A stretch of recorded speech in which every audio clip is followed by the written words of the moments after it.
Hey, this is Deepak here from digitaldeepak.com, and in today's video I want to show you a case study of OptinChat. So I will show you how we use email marketing for OptinChat. OptinChat is a tool that I developed along with a tech co-founder, and it's basically a tool to collect your name and email ID on websites. So if you use this tool, and you will be able to collect the email ID of your website visitors through a chat conversation with your user, and this chat conversation is automated. So this is a tool, and this is a SaaS tool. So whenever people go ahead and sign up for a free version of OptinChat as a trial version or as a free tier version, we go ahead and put them on a workflow. So I will show you the workflow which has been specifically built for OptinChat. So I have mentioned it as OptinChat Webmasters. Should be here in the automations. So here you can see I have OptinChat Webmasters automation. So what this automation basically does is that whenever someone signs up at OptinChat, they are tagged with OptinChat_webmasters, and their name and email ID is added to my drip account. And as soon as that is done, I send them a welcome email.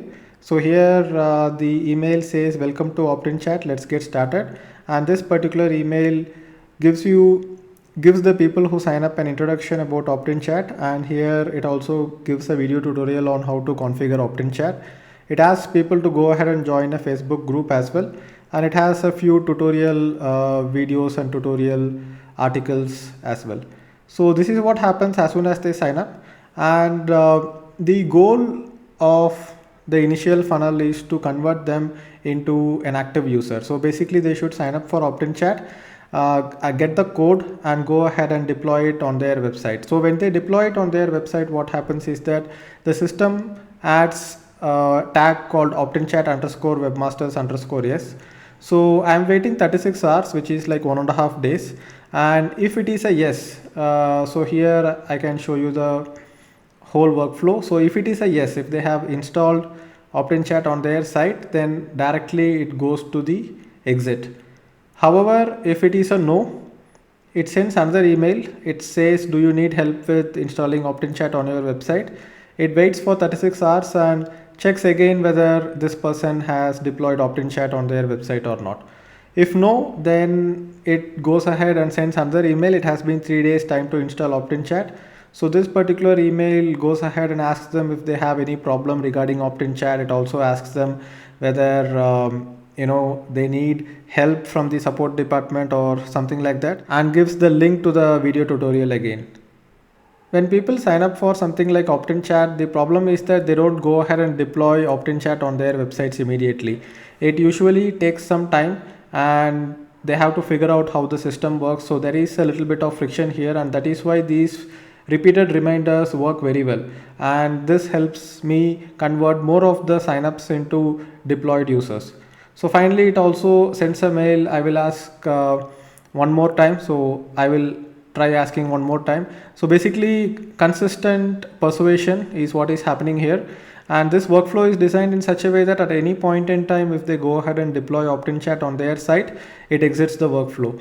So what happens if they exit the workflow? So as soon as someone deploys OptinChat on their website, they also have another workflow started, and this workflow goes ahead and delivers emails which gives more information about OptinChat. So here you can see this workflow, which is OptinChat Webmasters yes, and this is basically like a drip sequence without any intelligent workflows. So it says, awesome, you have installed OptinChat, what's next, and how to get the maximum conversions with OptinChat. OptinChat not showing up on your website, here are some possible reasons. How to create different OptinChats for different pages. So this is all the details that is sent once they deploy it, and eventually I can create more workflows where if someone has deployed, we can also encourage them to go ahead and purchase the paid plan of OptinChat. So that's it about this case study. All I wanted to show you was how the email workflows are designed for something like a software product, when you want to encourage users to use your product and then pay for your product. I hope you like this video tutorial. If you have any questions, go ahead and leave a comment below, and I will see you in the next video. Bye bye.